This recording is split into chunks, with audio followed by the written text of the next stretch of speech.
Bonjour à tous et bienvenue sur First TV Africa. Vous suivez First News. Vous faites bien de vous former ensemble. Voyons les titres de l'actualité. Amnesty International a publié un rapport sur la liberté d'expression en Côte d'Ivoire. Ce rapport fait cas d'emprisonnement et d'arrestation arbitraire. Le convoi du gouverneur du sud-ouest camerounais, Bernard Okalia Bilaye, a été pris en embuscade par un groupe armé. Bilan, 4 blessés, dont une journaliste. Et enfin, les populations haïtiennes réclament toujours la démission du président Jovenel Moïse, ce qui a donné lieu à des affrontements entre policiers et manifestants. Voici, c'est tout pour les titres de l'actualité. Retrouvons Aris Guiraud pour le développement. Merci à vous Samuel Kofi pour ce sommaire. Bonjour très chers téléspectateurs et bienvenue sur First TV Africa. Dans l'essentiel de l'actualité ivoirienne, le rapport publié ce lundi par l'ONG internationale Amnesty fait état d'harcèlement contre l'opposition et d'autres violations à la liberté d'expression. Ce document fait cas de 17 arrestations de journalistes depuis 2014. À cela s'ajoute la sanction de certains organes de presse par le Conseil national de la presse, aujourd'hui Autorité nationale de la presse. Plus de détails en images. Arrestation et emprisonnement arbitraire, harcèlement contre l'opposition, la société civile et les médias critiques. Amnesty International dresse un bilan sévère des atteintes à la liberté d'expression en Côte d'Ivoire dans un rapport publié lundi. L'ONG constate que 7 ans après la crise post-électorale qui a coûté la vie à 3000 personnes, la croissance économique que connaît la Côte d'Ivoire contraste assez fortement avec la fragilité de la situation des droits de l'homme. Depuis 2014, note le rapport, au moins 17 détentions arbitraires de journalistes et blogueurs ont été recensées sans compter les sanctions du Conseil national de la presse envers des organes de presse critiques des autorités. Le gouvernement ivoirien est aussi accusé d'appliquer systématiquement une justice des vainqueurs en évitant de poursuivre les anciens rebelles proches du président Ouattara. Amnesty note par exemple que les responsables de la mort de plus de 800 personnes à Djueko à l'ouest de la Côte d'Ivoire n'ont jamais été inquiétés. Lors d'une interview ce lundi sur Radio France Internationale, le président Alassane Dramane Ouattara a refusé de commenter l'acquittement de son prédécesseur Laurent Gbagbo, mais a dit que la Côte d'Ivoire continue ses enquêtes pour savoir qui sont les responsables de la mort de 3000 personnes lors de la crise post-électorale de 2010-2011. Bernard Okalia Bilaye, gouverneur de la région du sud-ouest camerounais, a été pris dans une embuscade alors qu'il se rendait à l'hôpital de Koumba. Son convoi a subi 2 attaques entre Boya, la capitale de la région, et Koumba. On compte 4 blessés, au nombre desquels une journaliste. Suivons ensemble cet élément.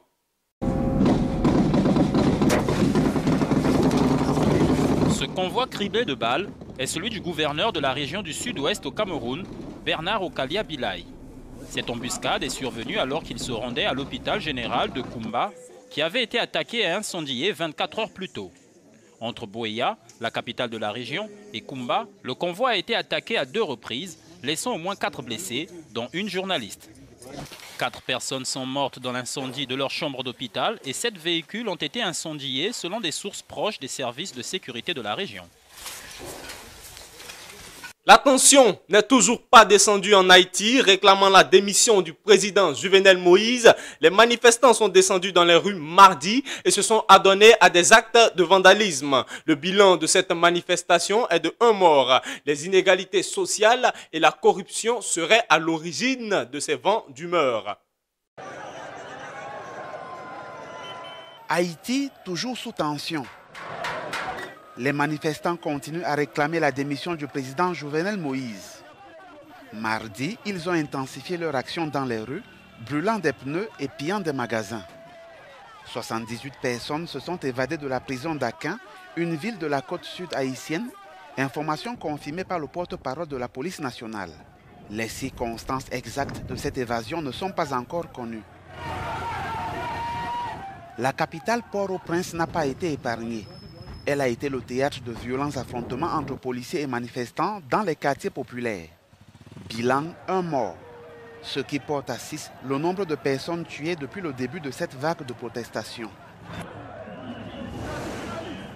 La frustration causée par les inégalités sociales grandissantes, aggravée par la corruption systémique dénoncée par l'opposition, serait à l'origine de ces manifestations.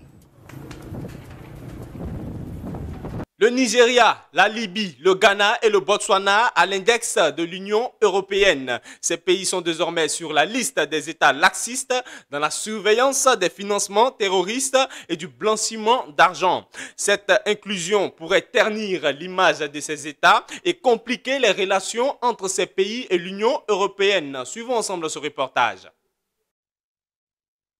La Commission européenne a ajouté le Nigeria, la Libye, le Botswana et le Ghana à sa liste noire des pays au contrôle laxiste dans la surveillance du financement du terrorisme et du blanchiment de capitaux. La Commission a également ajouté l'Arabie saoudite, riche producteur de pétrole, suscitant les critiques de plusieurs États membres de l'UE préoccupés par leurs relations économiques avec Riyad. La Commission européenne a adopté aujourd'hui une liste de 23 pays tiers dont les règles contre le blanchiment de capitaux et le financement du terrorisme sont laxistes. Je voudrais tout d'abord expliquer le contexte et nos principaux objectifs. L'UE ne doit pas être une destination pour l'argent illicite. Le système financier de l'UE ne doit pas servir de véhicule au blanchiment d'argent ni d'instrument de financement de la criminalité, y compris du terrorisme. Outre le préjudice à la réputation, l'inclusion sur la liste complique les relations financières avec l'UE. Les banques européennes sont tenues d'effectuer des contrôles supplémentaires sur les paiements impliquant des entités des pays énumérés. Une nouvelle vague de réfugiés a traversé le fleuve El-Beït, frontière entre le Nigeria et le Cameroun, pour échapper à la secte Boko Haram. Ils ont fui le nord-est du Nigeria, contrôlé par la secte islamiste, après le départ des soldats qui en assuraient la protection. Ces 30 000 réfugiés viennent s'ajouter aux 9 000 de la semaine dernière. En 2 jours seulement, près de 30 000 personnes ont traversé le fleuve El-Beït, frontière naturelle entre le Cameroun et le Nigeria, pour échapper aux atrocités de Boko Haram. Ils viennent de Ran, dans le nord-est du Nigeria, une ville désormais contrôlée par les djihadistes après le départ des soldats camerounais et nigérians qui la protégeaient. Ces réfugiés viennent s'ajouter aux 9 000 autres qui les ont précédés la semaine dernière. Pour certains, c'est un voyage sans retour. Selon le Conseil norvégien pour les réfugiés, qui a appelé le Cameroun à garder ses frontières ouvertes pour accueillir ces civils, près de 100 000 personnes ont fui leur domicile dans le nord-est du Nigeria depuis novembre 2018. Mardi, l'ONU a lancé un appel à financement de 848 millions de dollars pour des projets humanitaires dans cette partie du Nigeria. 135 millions de dollars supplémentaires seront nécessaires pour venir en aide aux 228 500 citoyens de ce pays, réfugiés au Cameroun, au Tchad et au Niger.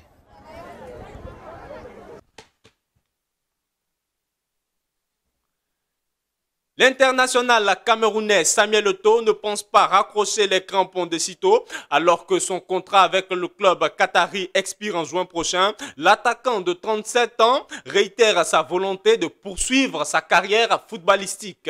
Écoutons son propos. À 37 ans, Samuel Eto'o, fils que l'on voit ici à l'inauguration d'un pavillon qu'il a offert à l'hôpital La Quintini de Douala, n'envisage pas d'arrêter de jouer au football alors que son contrat avec le club de Qatar Sport Club qu'il a rejoint en août dernier expire en juin prochain. Eto'o s'est exprimé lors d'une tournée de promotion en Afrique du Sud. La star du football africain a souligné son intention de continuer à jouer dans la Ligue qatari de football. À mon âge, je préfère rester au Qatar. Je leur suis reconnaissant de m'avoir donné l'occasion de jouer pendant que je prépare mon projet d'éducation, a déclaré Eto'o, avant d'ajouter qu'il pourrait encore jouer une année supplémentaire avant d'envisager autre chose. Eto'o est le meilleur buteur de tous les temps de la Coupe d'Afrique des Nations avec 18 buts. Il a participé à 4 tournois de la Coupe du monde de football en disputant 8 matchs et en inscrivant 3 buts. Il a remporté 2 titres consécutifs de Coupe d'Afrique des Nations avec le Cameroun en 2000 et 2002. En Espagne, il a gagné 3 titres de champion de la Liga et 2 Ligues des champions avec le FC Barcelone. En 2010, il a aussi remporté la Ligue des champions avec l'Inter de Milan. Les électeurs du nord-est du Nigeria attendent énormément du futur vainqueur de l'élection du 16 février. La restauration de la paix dans la région est l'une de leurs priorités majeures. Mamadou Buhari et Atiku Abubakar, anciens vice-présidents, sont, selon les analystes, les deux principaux favoris de ce scrutin à venir. À Maiduguri, dans le nord-est du Nigeria, les déplacés internes attendent beaucoup du grand vainqueur du scrutin du 16 février. Leur priorité, l'éducation de leurs enfants, mais surtout la restauration de la paix dans cette partie du pays, fief de la secte islamiste Boko Haram. Muhammadu Buhari et l'ancien vice-président Atiku Abubakar sont les deux principales têtes d'affiche de la présidentielle de samedi selon les analystes. Maiduguri, capitale de l'état de Borno, est le principal point de chute des déplacés internes nigérians, victimes de l'insurrection de Boko Haram depuis 2009. L'héritage de Nelson Mandela exposé à Londres. Cette exposition retrace le parcours du leader du mouvement anti-apartheid. C'est une façon pour ses enfants et ses petits-enfants de lui rendre hommage et de pérenniser son sens de l'action et des responsabilités. Suivons ensemble cet élément. Cette montre a appartenu à Nelson Mandela. Elle ne quittait pas le poignet du leader du mouvement anti-apartheid en Afrique du Sud, même après avoir passé près de 3 décennies derrière les barreaux. L'objet, ainsi que de nombreux autres ayant appartenu à Madiba, font l'objet d'une exposition à Londres. Une exposition qui retrace la vie et l'héritage de l'ancien président, son éducation dans la campagne du Cap oriental en tant que fils d'un chef, son incarcération de 27 ans, et la fin de l'apartheid quand il est devenu le premier président noir sud-africain en 1994 avant de mourir en 2013 à l'âge de 95 ans.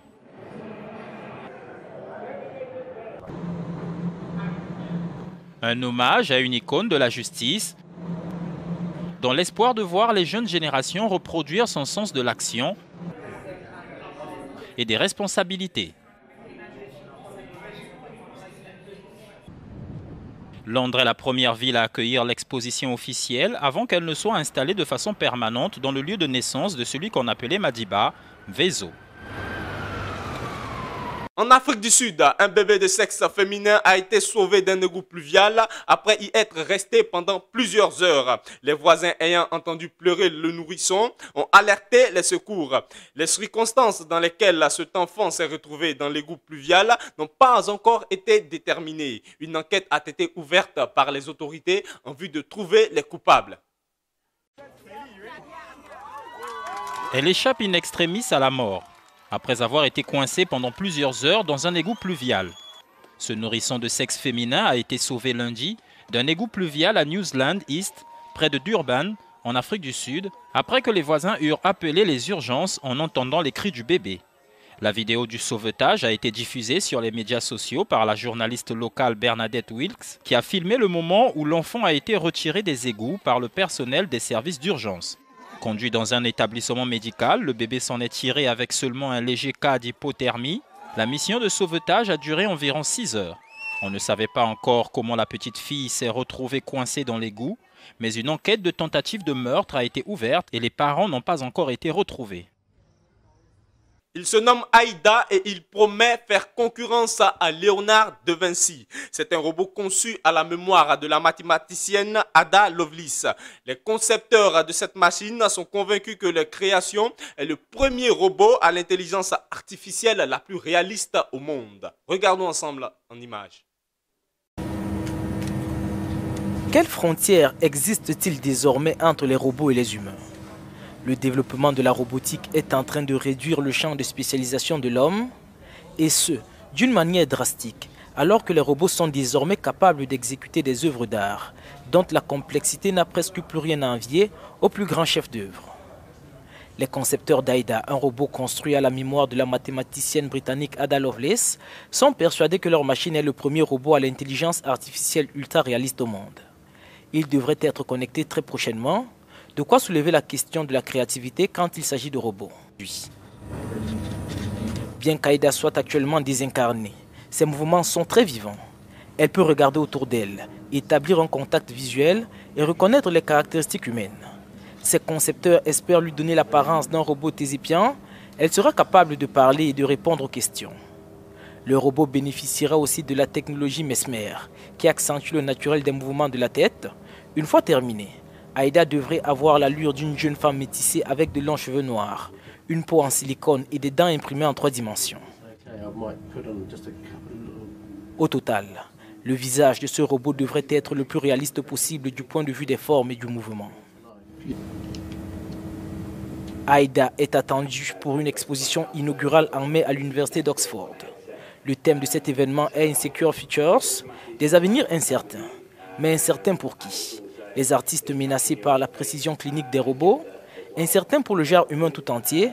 En tout cas, l'univers du développement de la robotique, lui, semble désormais sûr d'un futur sans limite.